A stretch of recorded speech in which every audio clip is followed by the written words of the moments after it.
அண்மை செய்தி. மேகதாது விவகாரத்தில் அனைத்து கட்சி கூட்டத்தை தமிழ்நாடு அரசு கூட்ட வேண்டும் என்று மனிதநேய மக்கள் கட்சி எம்எல்ஏ ஜவாஹருல்லா தெரிவித்துள்ளார்.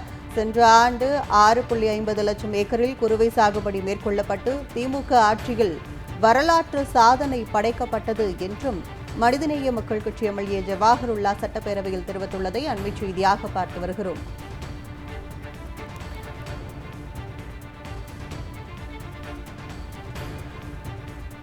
மேகதாது விவகாரத்தில் அனைத்து கட்சி கூட்டத்தை தமிழ்நாடு அரசு கூட்ட வேண்டும் என்று மனிதநேய மக்கள் கட்சி எம்எல்ஏ ஜவாஹருல்லா சட்டப்பேரவையில் தெரிவித்துள்ளார்.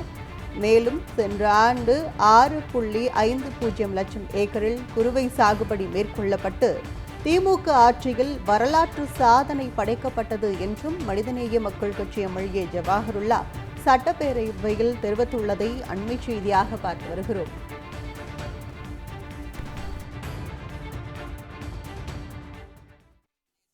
தமிழக விவசாயிகள் தொடர்ந்து, தமிழ்நாடு விவசாயிகள் மட்டுமல்ல, ஒட்டுமொத்த தமிழக மக்களும்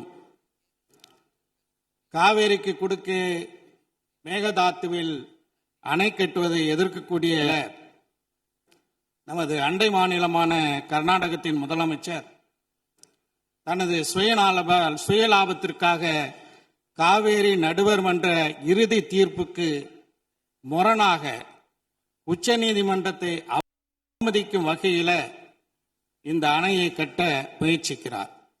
நீதிமன்றத்தை அவமதிக்கும் வகையில் மத்திய அமைச்சரிடமே கோரிக்கை இருப்பது நீதிமன்றத்தை அவமதிக்கும் நடவடிக்கையாக இருக்கின்றது. எனவே நாம் உச்சநீதிமன்றத்தில் நீதிமன்ற அவமதிப்பு வழக்கு தொடுப்பதற்கு தமிழ்நாடு அரசு நடவடிக்கை எடுக்க வேண்டும் என்று இந்த நேரத்தில் கேட்டுக்கொள்கிறேன்.